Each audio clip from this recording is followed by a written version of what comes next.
할렐루야 연희교회 성경통독 가이드입니다. 4월 16일 금요일부터 22일 목요일까지 통독할 성경 범위는 역대상 5장부터 29장까지입니다. 역대상하는 원래 한 권의 책으로 이스라엘의 남은 자들, 즉 바벨론에 잡혀왔던 포로들이 예루살렘으로 돌아와 다시 성전과 성벽을 재건한 이야기를 기록한 성경입니다. 즉 에스라와 느헤미야 시대 이후에 기록된 것으로 볼 수 있죠. 특별히 이 역대기는요, 다윗과 유다 왕국의 통치만을 다루고 기록되어 있습니다. 이는 다윗과 솔로몬 시대의 이상과 영광을 강조하면서 성전 중심의 삶과 또한 하나님 중심적인 나라를 건설하는 면을 부각시키고 있다라는 것을 우리는 알 수가 있습니다. 역대상의 구조를 살펴보면은 두 부분으로 나눠볼 수가 있습니다. 우선 1장부터 9장까지 아담부터 포로 귀환자들에까지의 족보의 내용으로 살펴볼 수 있고요. 또한 두 번째 부분인 10장부터 29장까지는 다윗의 이상적인 통치 부분으로서 우리가 이 역대상을 두 부분으로 나눠볼 수가 있습니다. 그러면 역대상 5장부터 역대상 마지막 29장까지의 내용을 간략히 살펴보도록 하겠습니다. 역대상 5장은 동쪽, 즉 요단강 동쪽에 자리 잡았던 르우벤, 갓, 그리고 므낫세 반지파의 족보를 소개하고 있습니다. 역대기 독자들에게 요단 동쪽 지파의 그 족보는요, 관심 밖의 일이었을 것입니다. 왜냐하면 바벨론에서 돌아온 자들은 대부분 남유다의 후손이기 때문에 이러한 역대기 저자는 요단 동쪽 지파의 그 족보까지 왜 소개하고 있을까요? 그것은 바벨론 포로에서 돌아온 유다인들이 하나님께서 택하신 바로 이 12지파의 정통성을 이어가고 있음을 강조하고 있다라는 것을 또한 이 내용을 통해 우리는 알 수가 있습니다. 6장에서는 레위 지파의 족보가 상당히 자세히 소개되어 있는데요. 이는 레위 지파가 제 역할을 다하지 못했기 때문에 이스라엘이 멸망했다고 여기고 있기 때문입니다.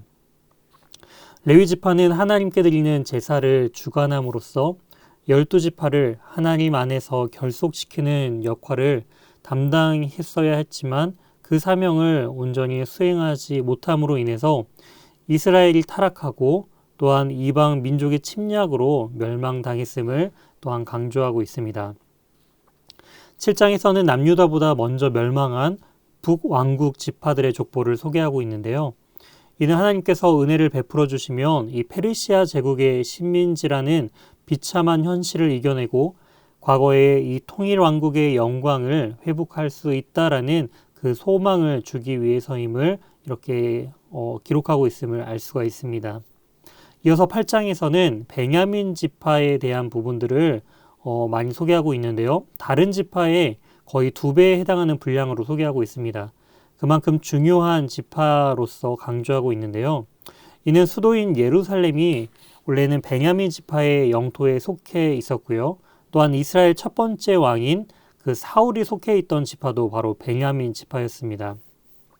이처럼 베냐민 지파의 족보를 마지막으로 이 족보의 단락 부분은 끝이 나게 되는데요. 족보는 민족의 정체성을 확보하고 또한 역사에서 이 교훈을 얻고자 하는 그러한 목적으로 이 족보를 다루고 있음을 알 수가 있습니다.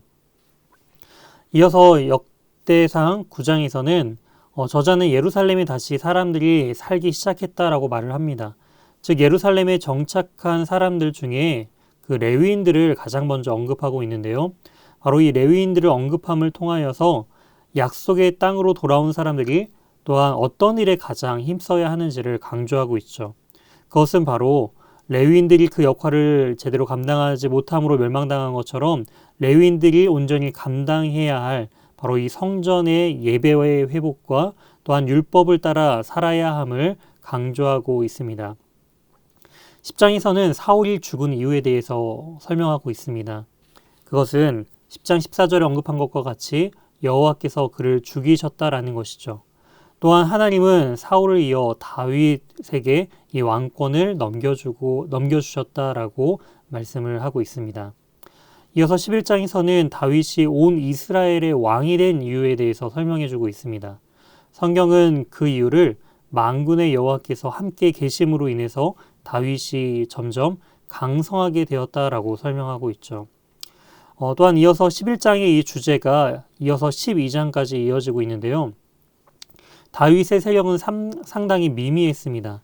하지만 하나님께서 다윗에게 용사들을 보내주셨고 큰 군대를 이루도록 하셨습니다. 이처럼 다윗 왕국은 하나님의 은혜로 세워지게 되었다라는 것을 알 수가 있고요.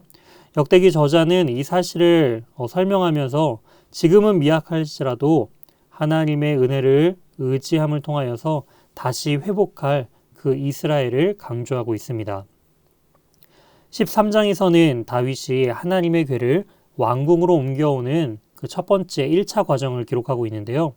언약궤는 여호와의 임재를 상징합니다. 그렇기 때문에 진정한 왕은 하나님이시고 또한 다윗은 바로 이 여호와의 대리자임을 그렇게 언급하면서 또한 설명하는 과정이 바로 이 하나님의 언약의 궤를 자신의 왕궁으로 옮기는 과정이다라고 볼 수가 있습니다.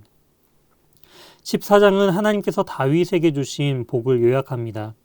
다윗은 두로왕 히람의 그 도움을 받아 왕궁을 건설했고 또한 자녀의 수가 많아졌으며 전쟁에서도 승리하였고 모든 이방 민족이 두려워하는 존재가 되었다라는 것을 기록합니다. 이 모든 것이 하나님께서 다윗에게 복을 내리신 이유다라고 설명하고 있죠. 15장은 13장에서 하나님의 궤를 옮기는 그런 1차 과정에 이어서 2차 과정을 이제 기록하고 있습니다. 다윗은 선한 목적을 가지고 여호와의 그 언약궤를 이제 왕궁으로 옮기려고 했습니다. 하지만 그 시도는 우사로 인해 실패하고 다윗은 이 말씀을 통해 언약궤는 바로 레위인의 어깨에 메고 옮겨야 한다라는 이 율법을 깨닫게 되죠. 이후에 말씀대로 이 언약궤를 옮겨서 다윗의 그런 성읍으로 옮겨오는 것을 볼 수가 있습니다. 이처럼 우리도 하나님의 말씀 안에서 참된 답을 발견하고 말씀의 인도함을 그런 받는 삶을 살아야 함을 또한 깨닫게 됩니다. 이어서 16장에서 다윗은 여호와의 언약궤를 왕궁으로 모셔온 다음에 그 언약궤 앞에서 최선을 다해 예배하는 모습을 볼 수가 있습니다. 즉 온 마음과 힘을 다해 여호와를 예배하는 삶이 가장 복된 삶임을 우리에게 말씀해 주고 있죠. 17장에서 이제 중요한 다윗 언약이 등장합니다. 이 언약은 하나님의 일방적인 다윗을 향한 언약인데요. 다윗을 이스라엘의 주권자로 삼으시고 그와 항상 함께 하시며 한 왕조를 세우시겠다라고 약속하십니다. 다윗 언약의 궁극적인 대상은 바로 예수 그리스도죠. 하나님은 다윗의 자손, 그 후손으로서 예수 그리스도를 일으키시고 그분으로 영원한 이 하나님의 나라의 왕이 되게 하실 것을 또한 말씀해주고 있다라는 것을 우리는 볼 수가 있습니다. 이어서 18장에서는 다윗 언약의 성취로서 다윗 왕조의 번영을 설명해주고 있고요. 19장에서도 계속해서 다윗의 그 승리를 묘사하고 있습니다. 특이한 것은 역대기 저자는 밧세바 사건 등의 이 다윗의 범죄에 대해서는 침묵하고 있다라는 것이죠. 역대기는 바벨론에서 예루살렘으로 다시 돌아온 자들을 격려하고 다시 말씀 안에서 새롭게 회복될 것을 이제 강조하며 기록되었습니다.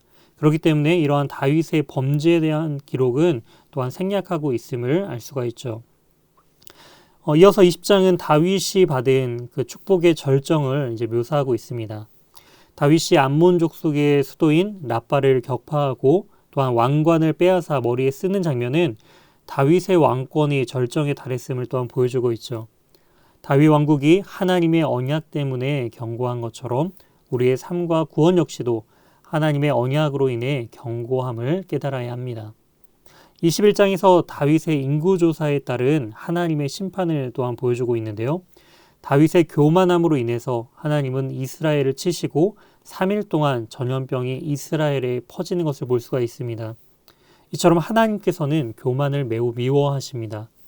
다윗은 회개를 통해 하나님은 그 다윗에게 오르난의 타작마당에 제단을 쌓으라고 명령하시죠. 이후에 오르난의 타작마당은 성전의 기초가 됩니다. 즉 이처럼 성전이 세워지는 곳은 바로 죄를 용서받은 장소임을 기억하게 하시죠. 하나님께서 다윗에게 자비를 베푸신 것처럼 성전은 하나님의 자비가 임하는 장소가 될 것임을 보여주고 있습니다. 22장은 성전 건축을 준비하는 다윗의 이야기입니다. 다윗은 성전 건축을 위해 실질적인 재료를 준비하면서 또한 성전을 완성할 솔로몬에게 조언을 하고 있습니다. 모든 규례와 법도를 삼가 행하면 형통한다라고 말이죠. 즉 솔로몬이 왕으로 사명을 감당하기 위해서는 바로 여호와의 율법을 온전히 순종해야 할 것을 이 다윗은 강조하고 있습니다. 이어서 23장에서 역대기 저자는 성전의 과거 형태를 매우 상세하게 설명합니다. 이처럼 성전 재건의 그 기준은 효율성이 아닙니다. 바로 하나님의 말씀에 있음을 우리는 기억해 볼 수가 있습니다. 이어서 24장에서는 성전의 그 체계를 만들어가는 내용입니다. 다윗이 성전 봉사자 그룹을 조직하는 그 모습을 통해서 우리가 깨닫게 되는 교훈은 다윗은 이 효율성보다 공평성을 더 중요한 기준으로 삼았다라는 것이죠. 바로 결과보다 하나님 안에서 공평하게 진행되는 과정이 더 중요하다라는 것입니다. 이어서 25장에서 역대기 저자가 그 솔로몬의 성전의 그 찬양 봉사자 그룹을 자세하게 소개하고 있는데요. 그 이유는 초기 성전의 모습을 최대한 재현하기 위해서입니다. 재건된 성전의 규모는 첫 번째 성전에 비해 형편없이 작고 초라해 보였죠. 하지만 하나님은 재건된 성전의 크기가 아니라 성전을 재건하는 사람들이 가졌던 그 마음의 태도를 더욱더 기쁘게 여기심을 알 수가 있습니다. 이어서 26장에서 성전 문지기가 조직됩니다. 문지기들의 역할은 자격 없는 자들이 성전에 들어가지 못하게 막는 것입니다. 이처럼 성전은 거룩함을 기준으로 운영되고 있음을 알 수가 있는 것이죠. 27장에서 다윗 왕궁의 행정 조직에 대한 부분들이 설명되고 있는데요. 이처럼 조화로운 행정 조직은 다윗 왕궁의 평화가 단순히 다윗 한 사람의 재능에 의한 것이 아니다라는 것을 우리에게 보여주고 있습니다. 다윗 왕궁의 번영은 수많은 사람들이 유기적으로 결합된 결과이죠. 이처럼 한 사람의 재능에 의지하는 교회는 건강한 교회라고 할 수 없습니다. 모든 성도들이 조화롭게 어우러짐을 통하여서 건강한 교회를 세워져 나아가야 함을 또한 우리가 알 수가 있습니다. 이어서 28장에서는 지도자들에게 성전 건축을 지시하는 다윗의 이야기가 기록되어 있습니다. 다윗은 이스라엘의 모든 고관들을 소집합니다. 그리고 그들에게 솔로몬을 도와 성전을 건축할 것을 지시합니다. 다윗은 열렬히 성전을 건축하고 싶었지만 이 성전을 다윗 때가 아닌 솔로몬 때에 지을 것이다라는 이 하나님의 뜻을 깨닫고 성전 건축을 포기하죠. 이처럼 하나님을 향한 열정이 하나님의 말씀을 넘어서지 않도록 하는 것은 매우 중요하다라는 것을 알 수가 있습니다. 마지막으로 29장에서는 성전 건축 참여를 독려하는 다윗의 이야기가 기록되어 있습니다. 역대기에서는 성전 건축 준비를 다윗의 후반기의 행적의 핵심으로 소개하고 있는데요. 성전은 하나님께서 함께 계심을 공식적으로 확증하는 상징물입니다. 이처럼 다윗은 성전을 통해 하나님께서 이스라엘과 영원히 함께 계시기를 소망했죠. 이 진리는 오늘날에도 이 시대를 살아가는 우리에게도 적용됩니다. 하나님께서 함께 하시는 것만큼 큰 복은 없습니다. 하나님과 동행함으로 하나님의 참된 성전으로 지어나아가는 저와 우리 연일교회 모든 성도님들이 되시길 주님의 이름으로 소망합니다. 함께 기도하시겠습니다. 하나님 감사합니다. 오늘 함께 살펴본 말씀을 통해 다윗에게 주신 영원한 언약을 예수 그리스도를 통해 성취하신 주님, 우리도 다윗처럼 하나님의 성전을 사모하며 우리의 열정이 아닌 하나님의 말씀을 먼저 앞서도록 주님 우리의 삶을 인도하여 주시옵소서.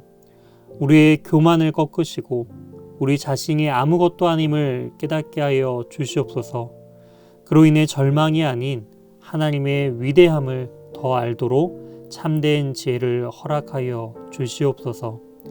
한 주간도 말씀을 통해 주님과 동행하길 소망하오며 이 모든 말씀 살아계신 예수 그리스도의 이름으로 기도드립니다. 아멘.